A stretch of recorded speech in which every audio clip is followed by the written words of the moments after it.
Hello, welcome to the Human Responsibilities Tribunal. I'm Limina. I'm here again with my husband Chris, and we're continuing our Lonesome Dove LIMIN-tations series. This is part 6, I believe.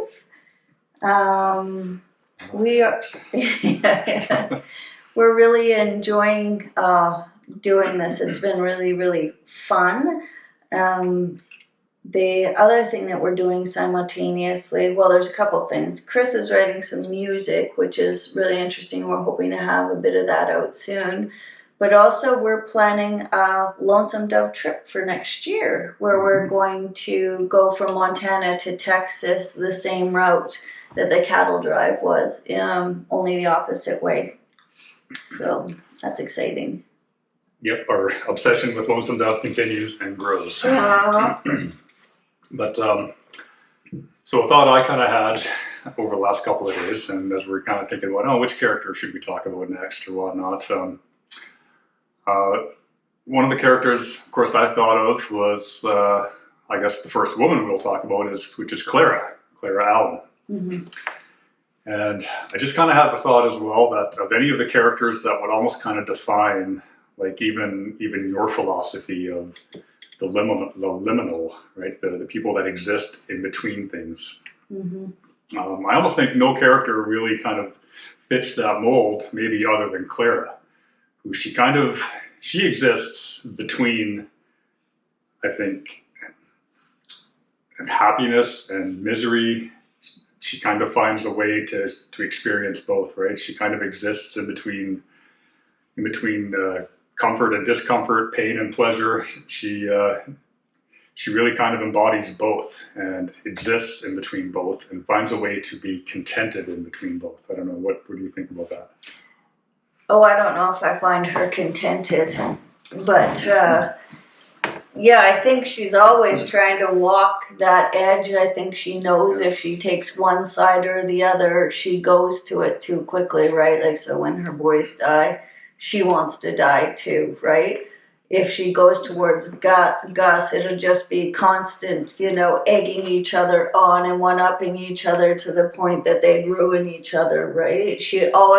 I think she's always struggling to find a balance because she knows she'll go either way to the extreme. Well, I like the background story on Clara because he gets into it a bit more in the sort of the origin story in Dead Man's Walk. So Clara, lived in Austin. She was Gus's first love. She was widely known as, one of the most desirable women in Texas. She had all these different suitors, right? Kind of could have had any man she wanted. She kind of gloms onto Gus because, him and her they just kind of have a way. She loves nothing more than goading Gus and teasing him and all this and that. But she hates the fact that he always takes off. She never knows where he is, never knows when he's coming back, and she doesn't know if that's the life she wants with him. Anyway, she chooses Bob, the big dumb horse trader, right? She still loves Gus, the swashbuckling hero, but she wants that steady guy that she knows is going to be around, even if she probably doesn't quite love him as much. Mm-hmm. And that's kind of one of the first sort of in-between kind of things she does, right? She chooses that sort of in-between path, in between Gus, the guy she really loves a lot about him, but she hates a lot of stuff about him too. But she chooses Bob, chooses that steady guy, and the one that she knows she could probably put up with. Anyway, her and Bob, they take off to Nebraska, right? They get married, they go off to Nebraska to raise horses, and it's a hard life. And they're living on the Nebraska plains, close to the Platte River. They're out in the middle of nowhere. Initially, Bob builds her like a sod house. He digs it out of the side of the riverbed, and so they carry on after 10 years of living in this sod house. She has 3 kids. The 3 boys die because everything is so dusty. They cough, and so she goes through this miserable existence. She's constantly sad. She likes her life. She loves horses, and that's sort of her job of that.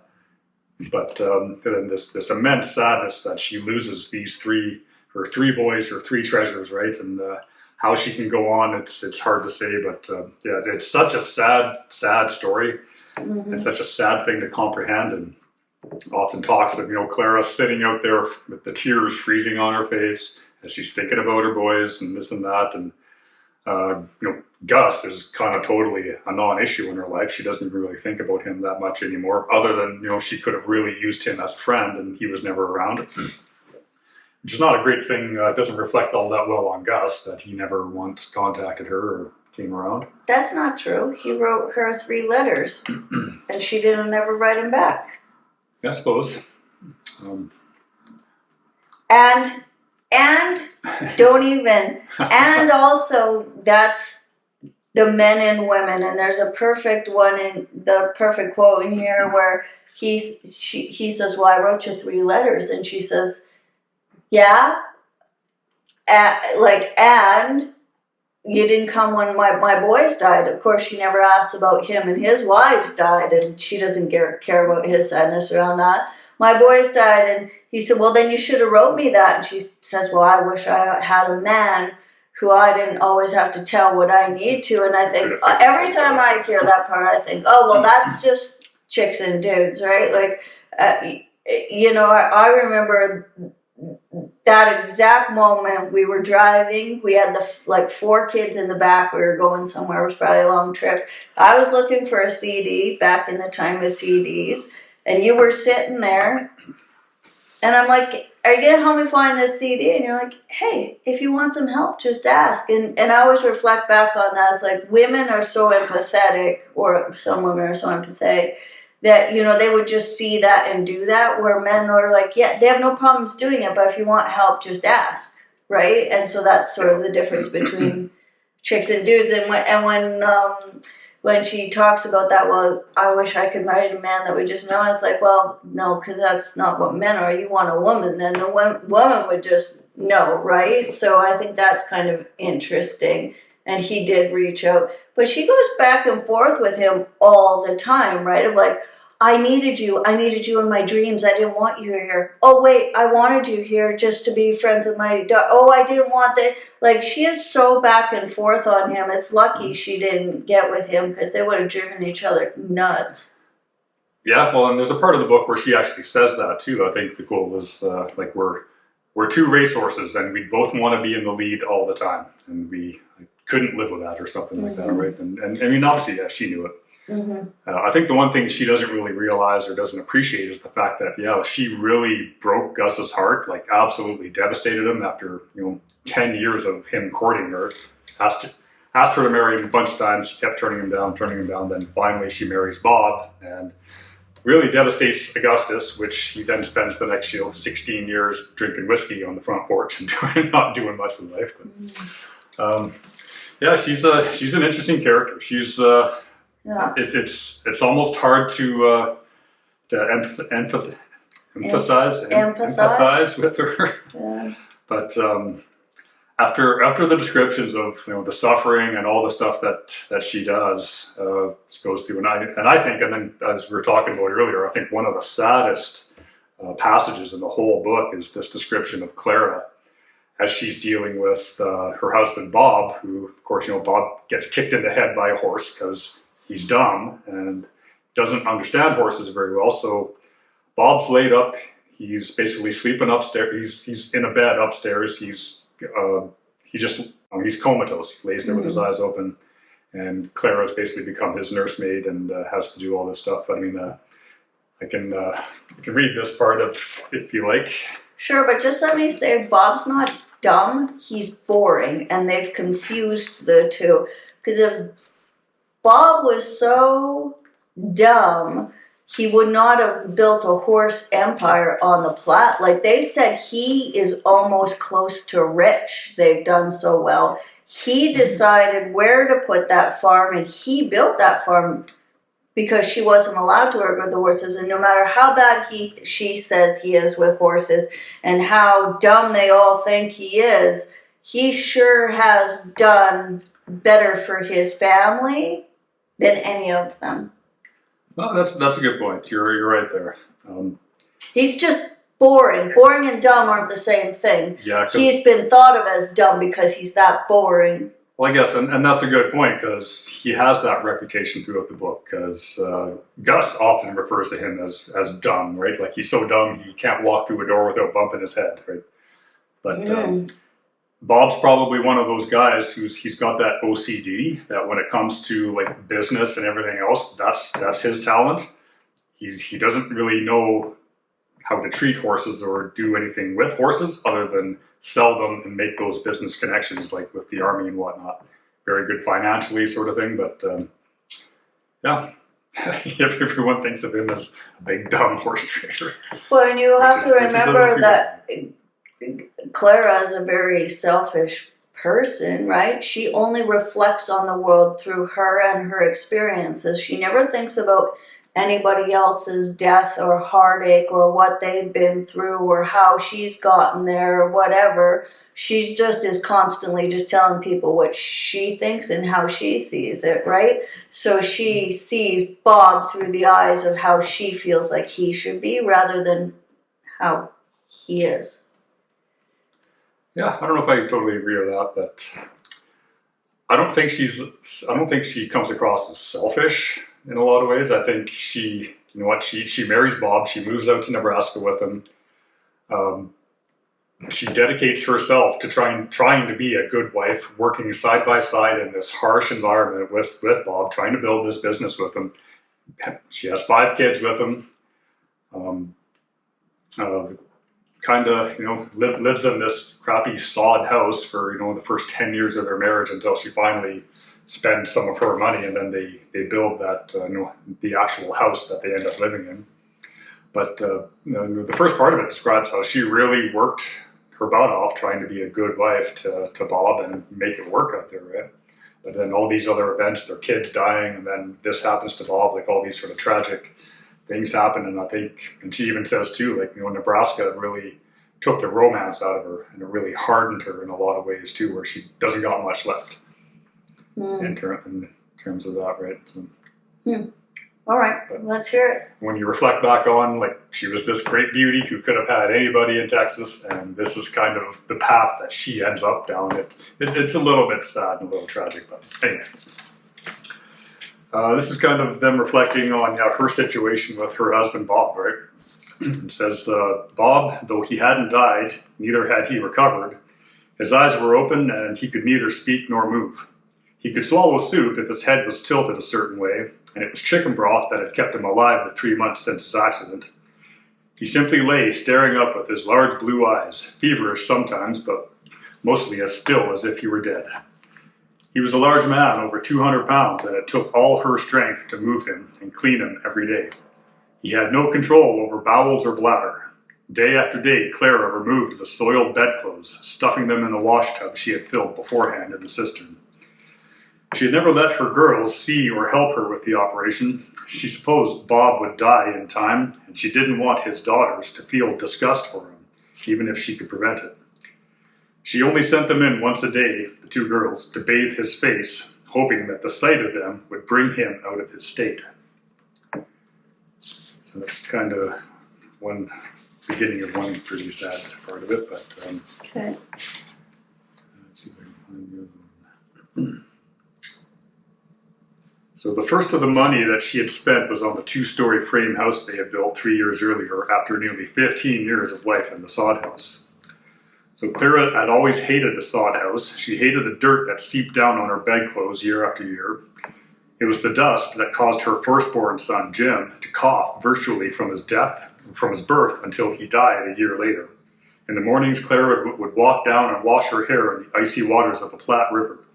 Yet by supper time, if she happened to scratch her head, her fingernails would fill with dirt that had seeped down during the day. For some reason, no matter where she moved her bed, the roof would trickle dirt right onto it. She tacked muslin and finally canvas on the ceiling over the bed, but nothing would stop the dirt for long. It sifted through. It seemed to her that all her children had been conceived in dust clouds, and dust rising from the bedclothes or sifting down from the ceiling. And centipedes and other bugs loved the roof, and day after day they crawled down from the walls to end up in her stew pots or her skillets, or the trunks where she stored her clothes. "I'd rather live in a teepee like an Indian," she told Bob many times. "I'd be cleaner. When it got dirty, we could burn it." The idea had shocked Bob, who was a conventional man if ever there was one. He could not believe he had married a woman who wanted to live like an Indian. He had worked hard to give her a respectable life, and yet she said things like that, and meant them.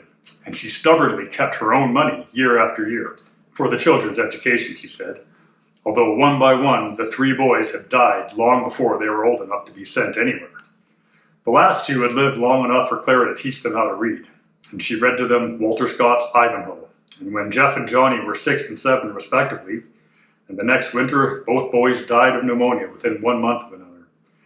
It was a terrible winter, the ground frozen so deep that there was no way to dig a grave. They had to put the boys in a little kindling shed wrapped tightly in wagon sheets until the winter let up enough that they could be buried. Many days, Bob would come down from delivering horses to the army, his main customer, to find Clara sitting in the icy shed by the 2 small bodies, tears frozen on her cheeks so hard that he'd have to heat up water and bathe the ice from her face. He tried to point out to her that she mustn't do it. The weather was below 0 and the wind swept endlessly along the Platte. She could freeze to death sitting in that kindling shed.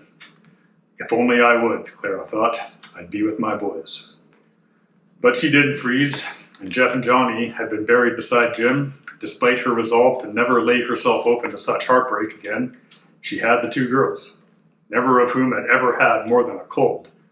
Bob couldn't believe his own bad luck. He longed for a strong boy or 2 to help him with the stock.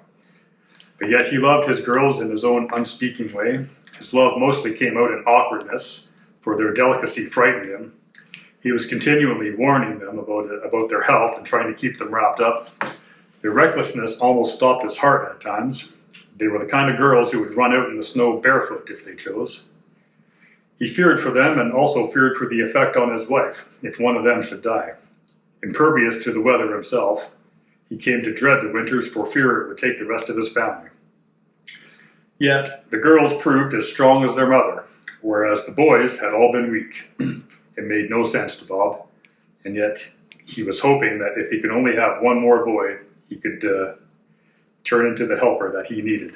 It's kind of an interesting thing, too, about how weak the boys were, yet the 2 girls were just as strong as their mother, right? Interesting. Yeah. So then the other kind of heartbreaking part of this was, so now Bob lay in that bed all day long, staring his empty stare. They had moved the bed near the window so that he could get the summer breezes and look out if he liked and watch his horses grazing on the plain or whatever little sights there might be. But Bob never turned his head, and no one knew if he felt the breezes. Clara had taken to sleeping on a little cot. The house had a small upper porch, and she moved the cot out there in the good weather. Often she lay awake, listening, half expecting Bob to come back to himself and call her. More often what happened was that he fouled himself, and instead of hearing him, she would smell him. Even so, she was glad it happened at night, so she could change him without the girls seeing. It seemed to her, after a month of it, that she was carrying Bob away with those sheets, and that he had already lost much weight, and every morning seemed a little thinner to her. The large body that had lain beside her so many nights, and that had warmed her in the icy nights and covered her those many times throughout the years and had given her 5 children, was dribbling away as awful. There was nothing she could do about it. The doctors in Ogallala said Bob's skull was fractured, and you couldn't put a splint on a skull. He'd probably die, and yet he wasn't dead. Often when she was cleaning him, bathing his soiled loins and his thighs with warm water, the stem of life between his legs would raise itself, growing as if a fractured skull meant nothing to it. Clara cried at the sight. What it meant to her was that Bob still hoped for a boy. He couldn't talk or turn himself, and that he would never beat another horse, most likely, but he still wanted a boy. The stem let her know it night after night. When all she came in to do was clean the stains from a dying body. She would roll Bob on his side and hold him there for a while, for his legs and his back were developing terrible bed sores. She was afraid to turn him on his belly for fear he might suffocate, but she would hold him on his side for an hour, sometimes napping as she held him. Then she would roll him back and cover him and go back to the cot, often to lie awake at night, looking at the prairies, sad beyond tears at the way of things. There Bob lay, barely alive, his ribs showing more and more every morning, still wanting a boy. I could do it, she thought. Would it save him if I did? I could go through it with one more time. The pregnancy, the fear, the sore nipples, the worry, and maybe it would be a boy. Though she had borne 5 children, she sometimes felt barren, laying on the cot at night. She felt she was ignoring her husband's last wish. If she had any generosity, she'd do it for him. How could she lie night after night and ignore the strange, mute urgings of a dying man, one who had never been anything but kind to her in his clumsy way? Bob, dying, still wanted to make a little Bob. Mm. Yeah, to me, that's like, Wow. Isn't that one of the most tragic sort of things I think I've ever read? Yeah. And that decision. Yeah. And then she kind of kept on wishing that he would just kind of die as a result. Like imagine that existing in between those two things as well. Yeah. Like, should I do it? Should I have one more kid for this poor, dying, crippled guy who's got this one last kind of thing that his body will still do? But I kind of wish he'd just die too. Like, the pain has got to be so back and forth. But yet, I think at the end, she fears having another boy that might die so much that it prevents her from doing it. And she kind of almost does. Well, in this whole book, one thing that really, all the books, is like how death is dealt with in that era versus how it is now. It's very interesting, like, to have somebody that would take care of their husband like that, and think how hard it would be. You'd have to pull up that water and heat that water, and everything would be washed by hand. You know, just even feeding him. You'd have to go kill the chicken yourself. You'd have to make up the broth and everything. Like, that would take a lot out of somebody to do that. And literally, like, the last legacy she kind of has of him is basically how she feels, carrying him away in the bed sheets that he soils night after night. Like, that's, and she's literally kind of flushing him down the river, right? Like, yeah, what a sad turn of things. Yeah, and interesting how she sort of keeps it away from the kids. She wants them to not reflect on his last days like that, which is kind of interesting, right? Yeah, it's admirable. Yeah, she doesn't want the daughters to remember their dad like that. Yeah. Although both daughters also said they hate going into the sick room, right? If they have to go feed their dad or wash his head when he gets feverish or whatnot. But yeah, super sad. Yeah, I can't imagine having to go through that too, and just that reflection on the boy, and it's so interesting that she reflects that on him, because she really wanted the boys too. Like, the boys were her jewel. Like, once she pawns the girls off on, like, she tells Lorraine, I'm gonna pawn these girls off on you. They bug me. All they do is argue with me, and she yearns for these boys that she's lost, but she has still 2 girls. So, well, she makes an interesting comment too. Like, even so, when her and Bob have the 3 boys, and a lot of Bob's comments that he makes are like, "Oh, Bob's got all these plans of he's got all these fences he wants to build, and he wants to build a new barn with these boys, and this and that." And Clara's like, "You know what? These are your boys. They're not a bunch of just hired hands that give you free labor." And that's kind of how she thought Bob thought of having boys. I need these boys to give me some, to help me build all this stuff. I need this free labor, right? And Clara's like, no, I want to watch these boys grow and read, and I want to tease them and kiss them and all this other kind of stuff.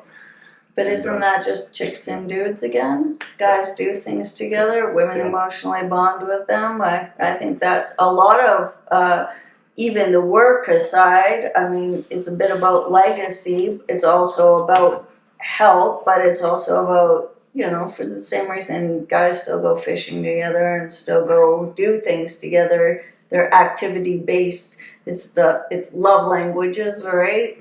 Well, it's. I mean, I think it's a sign of how little Clara actually understands men in a certain way too, right? She doesn't understand that, you know, Bob probably would really love those boys. He doesn't just want probably a couple of free hands, but Clara doesn't understand how Bob would express his love to them either.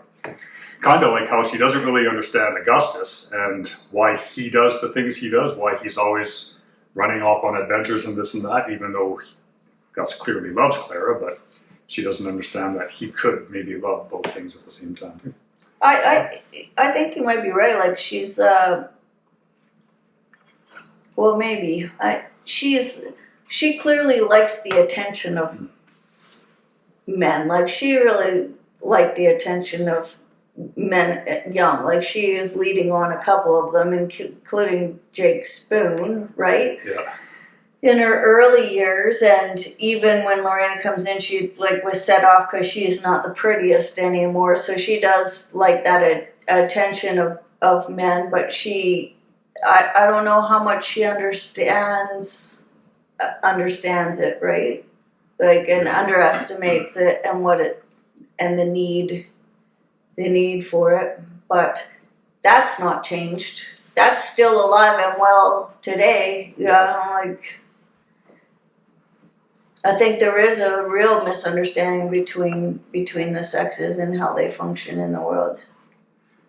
Yeah, and I guess, you know, later on in the story when Judah Johnson comes along, so I mean, Clara obviously, you know, she adopts his son, who you know, is born in her house and whatnot, and there's the other boy that she wanted, so she ends up adopting this boy that the mother doesn't want, and then ends up adopting the father as well, and they kind of, you know, a bit of a relationship develops between them where July is clearly in love with her, but she recognizes, of course, right away that, you know, he's, you know, as she says, as dumb as Bob or as dull as Bob. Mm-hmm. The guy won't, you know, he can't talk, can't make a decision on his own, doesn't, you know, he's just like a robot basically, and that's clearly not what she wants.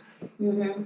Well, I think she knows she would run him over, right? Yeah. Like if Gus and Bob are, for as boring as they say Bob is, or dumb. I don't think he was dumb though. Still, you could see like he didn't just let her have her way. Like she had to nag him into that house, and she would sometimes nag him just to get him to do things, right?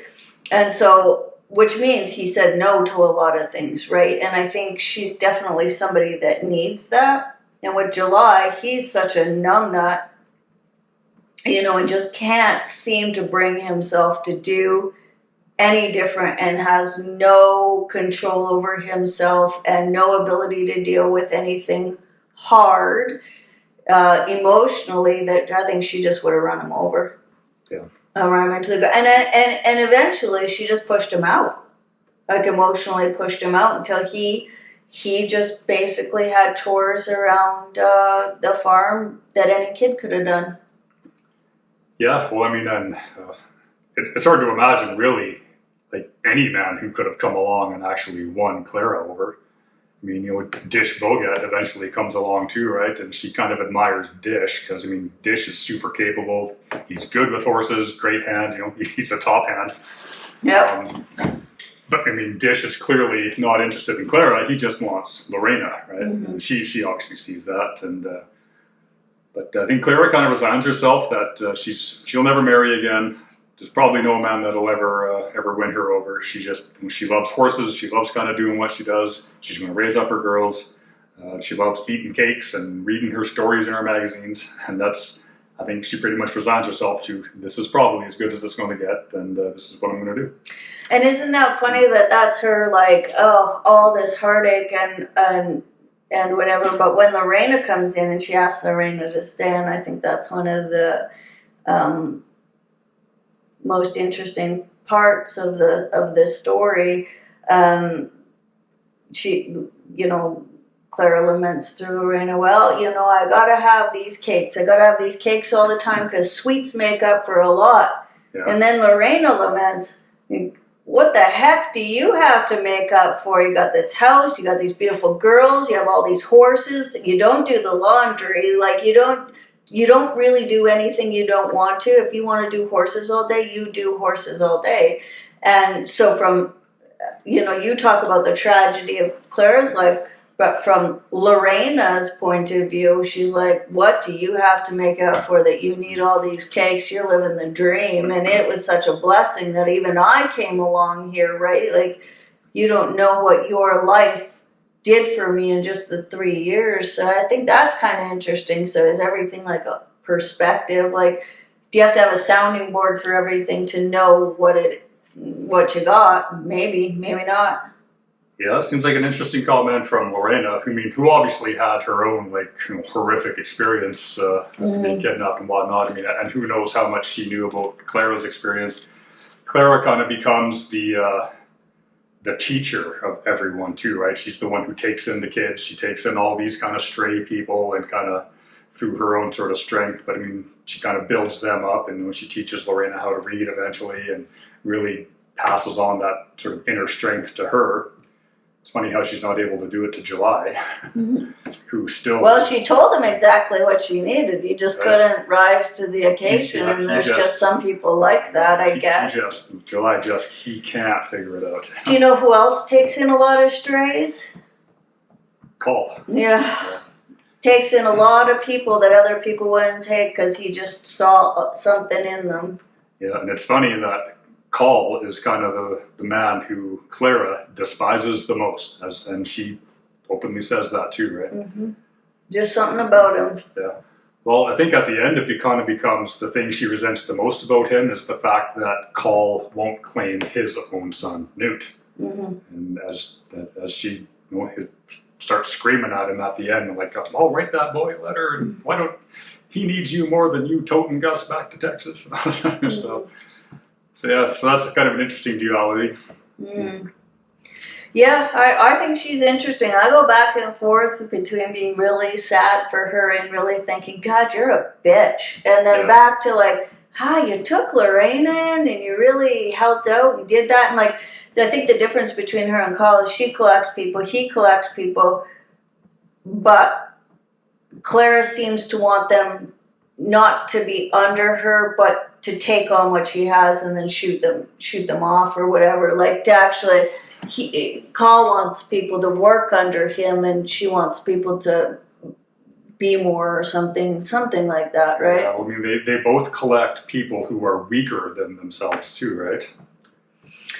Yeah, but it seems like some of the people that she's turned out have ended up better. Like Dish ended up there. He was fine. Lorena ended up better. Cholo was better off. She kind of seems like she somehow wanted them to be okay. But isn't it funny that she ends up dying the same way Big Dog Bob did? And so I've been lamenting if she killed herself. Oh, that you think she intentionally let a horse trample her? Maybe. Yeah, I don't know. I had never considered that before.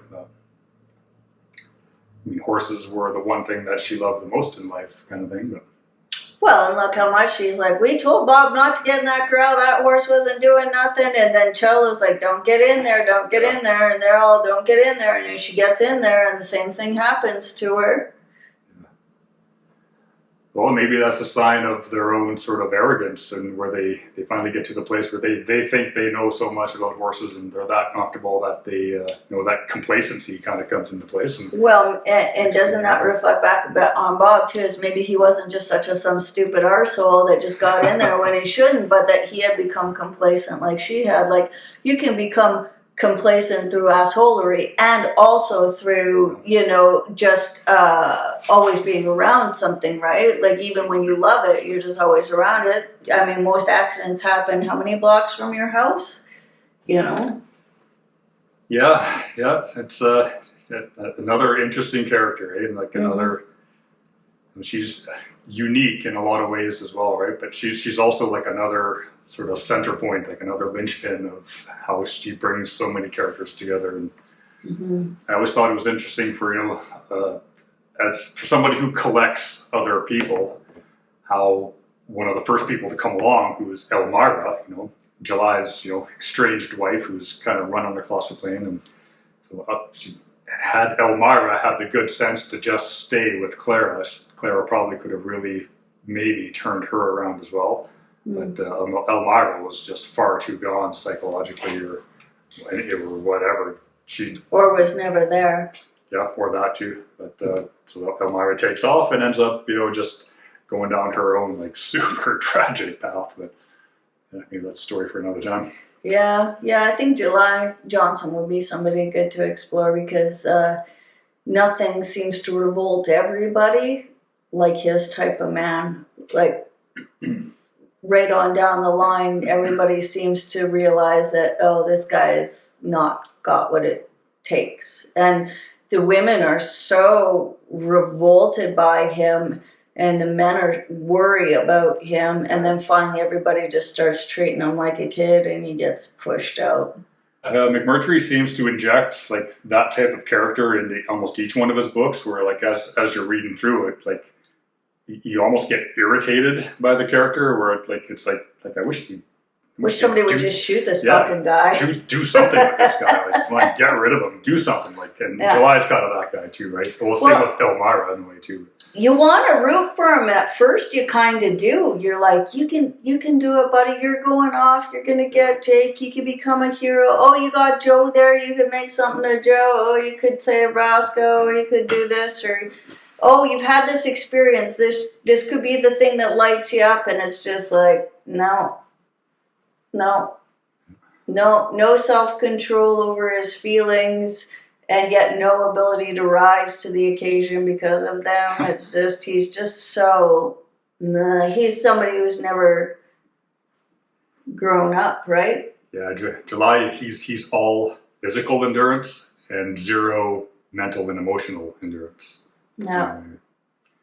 Yeah, super flat, right? Yeah. Just laments inside himself, kind of like Hall, right?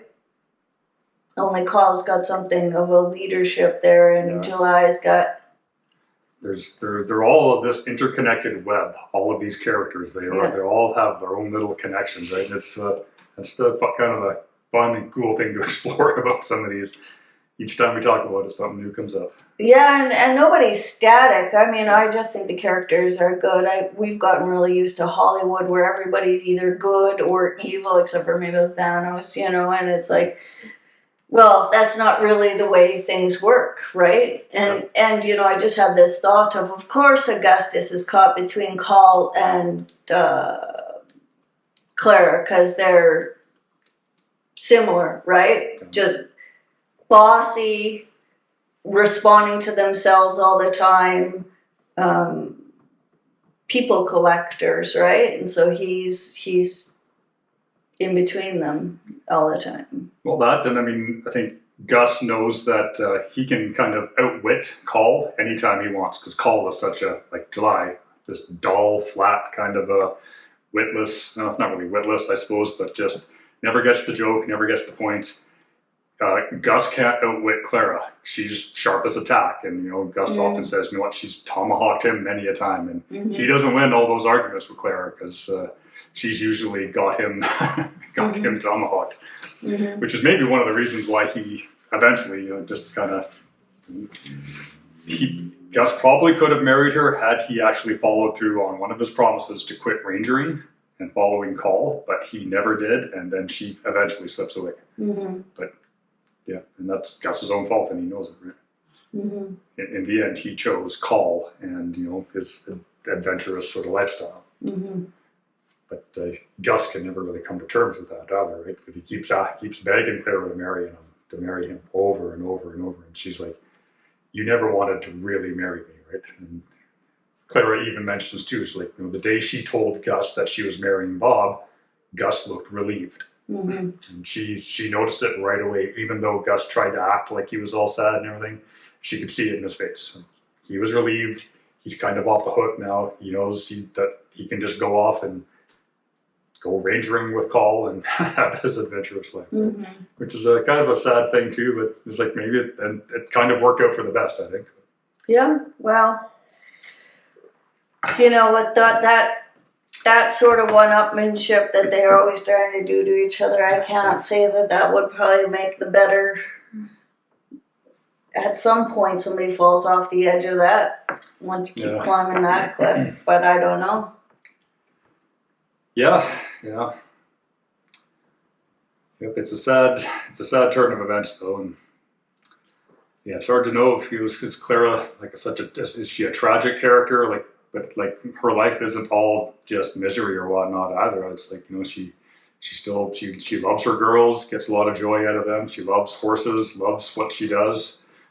She grows to love living out in Nebraska on the plains on the Platte and doing her work with Cholo, the hired hand, and she loves collecting people. Mm-hmm. And she loves being that house on the road, and like that sort of waypoint that people stop off in, and she can provide too. Yeah, well, she's dynamic, that's for sure. Yeah. I mean, there's parts where I'm like, oh, I feel bad for her, and parts I think, you're a real cow.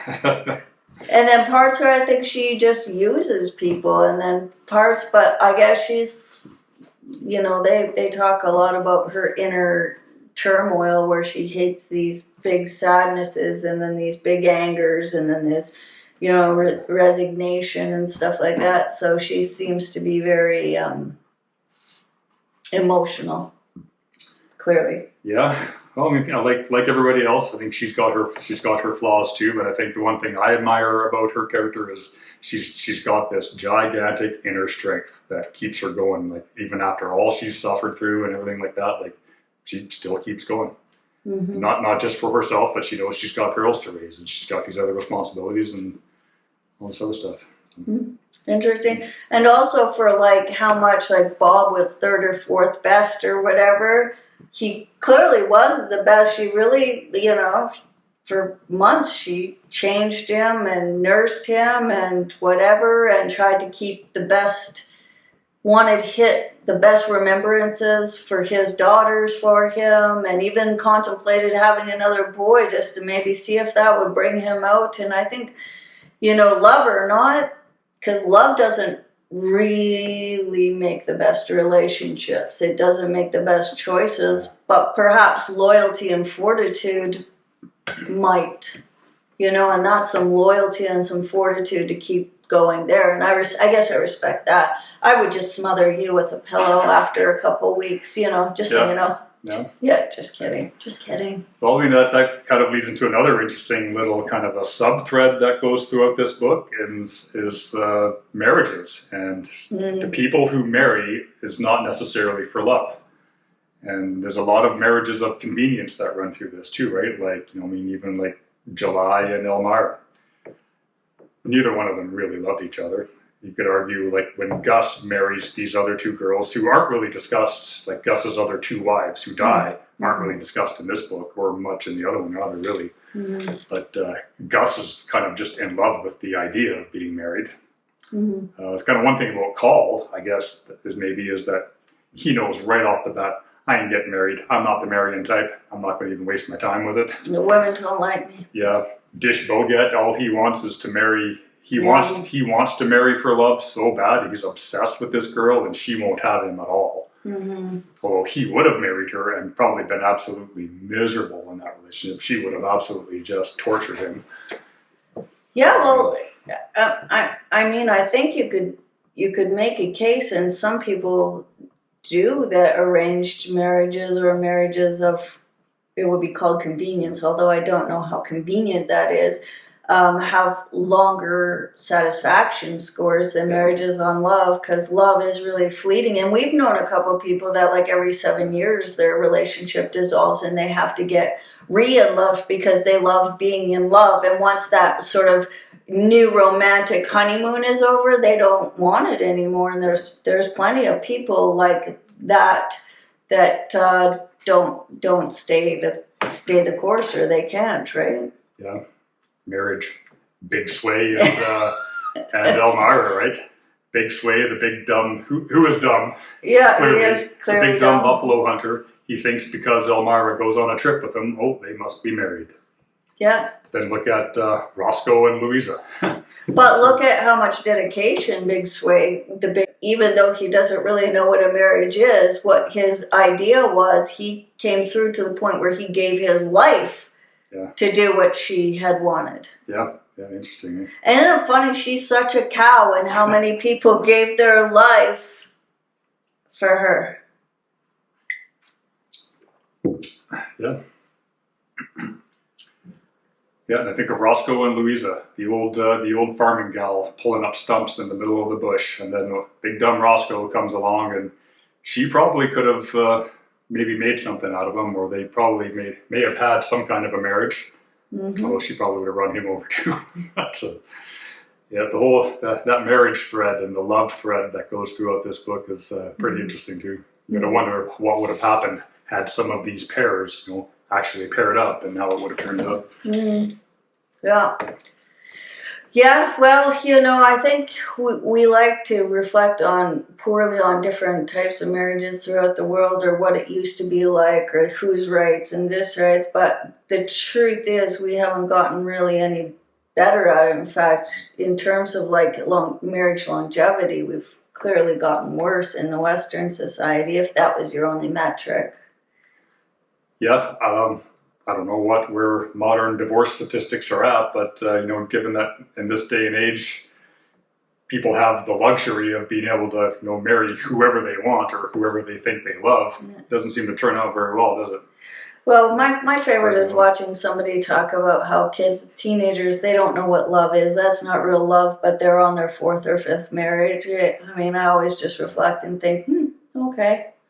Yeah. Seems like a strange thing to say to somebody who hasn't also gotten love right, and maybe love's not meant to be right. I'm not sure, but I do think emotions are fleeting, and just basing a marriage just on that is probably not the greatest idea.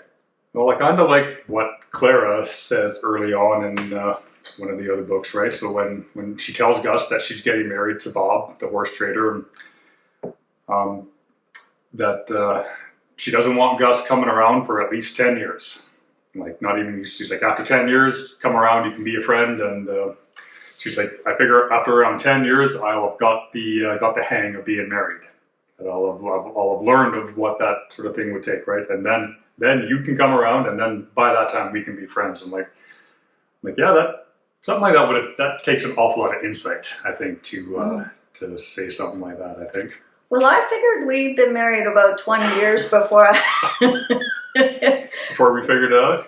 I don't think we got it figured out, but before we figured some things out. Well, and even Bob as well, right? I think some of the stories you hear of, Clara and Bob in here, Bob's got a bad drinking habit, and Clara finally, has enough of it one day, and she just puts her foot down and tells Bob straight up. She's like, "Look, I didn't come out here to live in Nebraska on this hard land to be with a drunk." She's like, "I want you to quit drinking." And Bob, he does. He saw the look in her eye, and he's like, it kind of seemed like he's like, "Oh, I had no idea this offended you, or that this drinking was a problem." And then, puts the bottle aside and never touched it again. Mm-hmm. And Clara takes the bottle eventually and makes cough syrup out of it. Yeah. And Bob really has to work, and he tries to be a good husband and make a good life for this woman, right? Because Bob, at the end of the day, he knows he's always shocked that Clara chose him over the famous Augustus McRae and all these other suitors. So he really tries to be worth her time, I suppose. Yeah, I'm just trying to think now about, I think the art of doing things you don't want to is really lost, right? Like, maybe he does want to have drinks with his buddies, the army buddies, when they come through, and maybe he thinks he should be able to, but he's willing to give that up because she gave this up, or whatever the case may be. I just reflect too that sometimes you have to do things you don't want to. Yeah. And it's good for you to do things you don't want to, It is. Sacrifice. especially for somebody you love. Totally. Yeah. Should we leave it there? Good place to end it. So, yeah, if anybody else wants to talk about these books, that would be great. I'm thinking about posting maybe on some Lonesome Dove fan sites to see if anybody wants to. It'd be great. It'd be great if anybody's read this and has any more reflections on Clara, what have you. Going on from the theme of death, my guest next week that I'm going to be filming with is a lady that started a death cafe, seeing that we've really lost, I guess it would be an art of dealing with that within this society, and so we're going to be talking about that this coming week, so hopefully people like that. And yeah, you can get a hold of us at the Human Responsibilities Tribunal if you have any other ideas that you'd like to see us explore, or if you'd like to be on here. And hopefully we're going to be putting out some music soon. I'll try to get that done for maybe the next one. Yeah, that'd be great. I can't wait. Anyways, thanks for joining us, and we'll see you next week. Bye-bye. Take care.